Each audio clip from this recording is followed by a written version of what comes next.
Masih bersama kami di Sapa Indonesia Malam. Kami dapat pesan dari Dr. Sujatmiko dari ITAGI. Tadi hitung-hitungannya kalau dari ITAGI berdasarkan pernyataan dari Pak Windu, kalau vaksinator 23.000 mampu memvaksinasi 40 orang per hari, sehari bisa 900.000 orang. Kalau menurut Pak Jatmiko seharusnya untuk mencapai 188 juta perlu 200 hari kerja atau sekitar 7 bulan, bukan 1,5 tahun. Pak Windu, hitung-hitungan Anda seperti apa Pak Windu? Jadi begini, kan satu hari kan 40 orang, kemudian dalam 1 bulan kan 25 hari. Ya, jadi total 23.145 kali 40 kali 25 itu kan 23 juta dosis. Dosis loh ya. Dosis itu. Jadi memvaksinasi sebanyak 23 juta sekian. Nah, jadi kalau orang berarti 11.572.000. Ya kan? Itu per bulan. Ya kan? Per bulan. Nah, jadi kalau misalnya kita harus memvaksinasi katakanlah 200 juta ya, kalau 70-80% dari 270 juta orang itu kan 200 jutaan ya.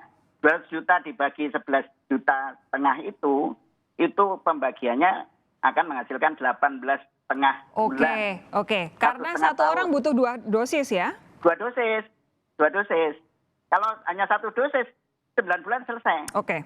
Nah, baik. jadi butuh sebetulnya kalau kita mau 6 bulan ya, tadi kalau kita bicara tentang lamanya kekebalan tubuh di dalam tubuh itu, misalnya katakanlah hanya 6 bulan, ya kita harus selesai 6 bulan seharusnya, dan itu butuh 75.000 vaksinator, 75.000. Jadi kita harus melatih banyak orang.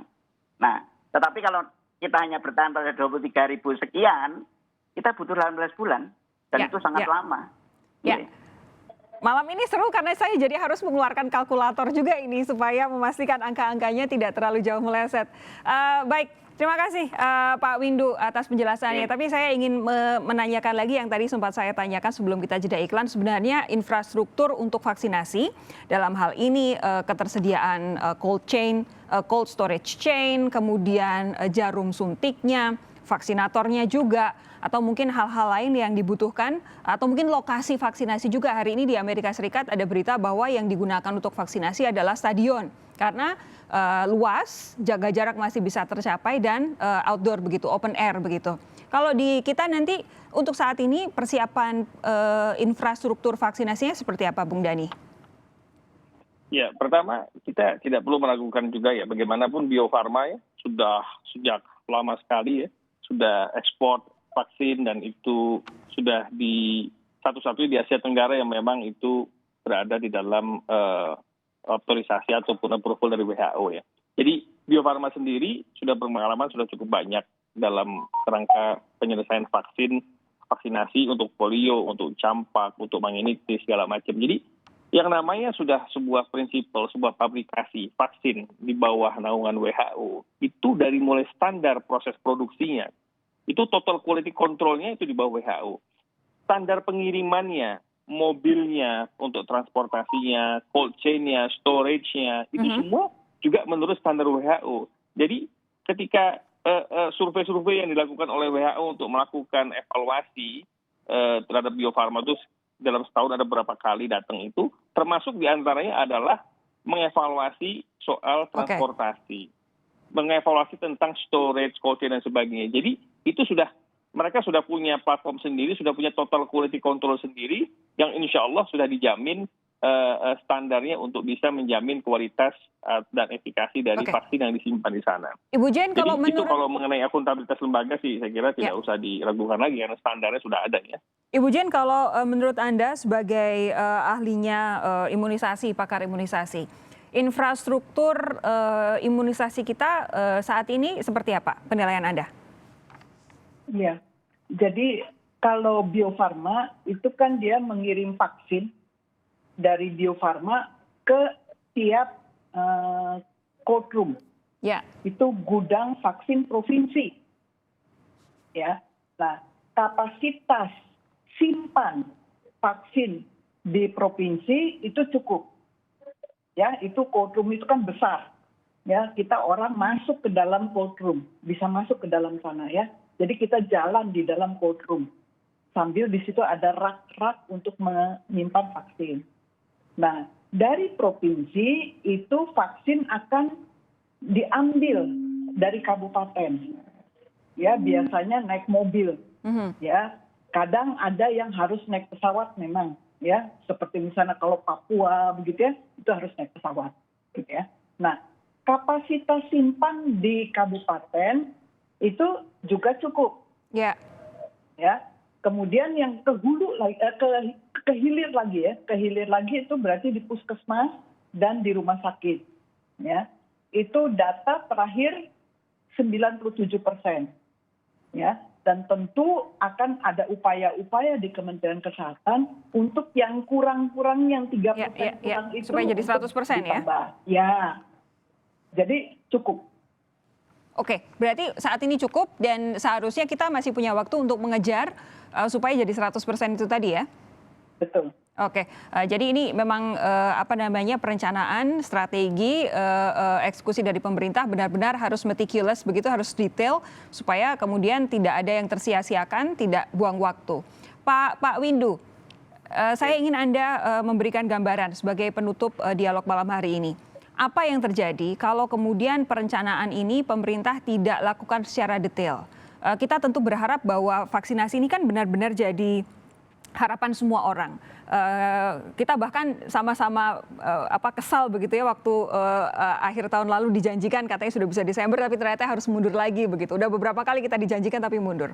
Ini menunjukkan betapa masyarakat itu sangat-sangat berharap terhadap vaksinasi yang akan dilakukan. Nah, bagaimana memastikan ini semua bisa berjalan dengan baik tanpa kemudian ada proses-proses yang luput begitu dilakukan sehingga nantinya kita bisa mencapai herd immunity yang secepat-cepatnya, seluas-luasnya sehingga benar-benar beberapa saat dari sekarang mungkin dalam waktu 1-2 tahun COVID-19 memang sudah benar-benar bisa mereda. Oke, jadi kan begini, Indonesia ini kan populasinya besar sekali ya, 270 juta orang. Jadi memang ini pekerjaan yang sangat luar biasa. Jadi saya percaya bahwa pemerintah sudah merencanakan dengan baik ya, sudah membuat roadmap ya kan, sudah kalau saya baca rinciannya itu bagus ya. Cuma kan tetap bahwa rencana itu tetap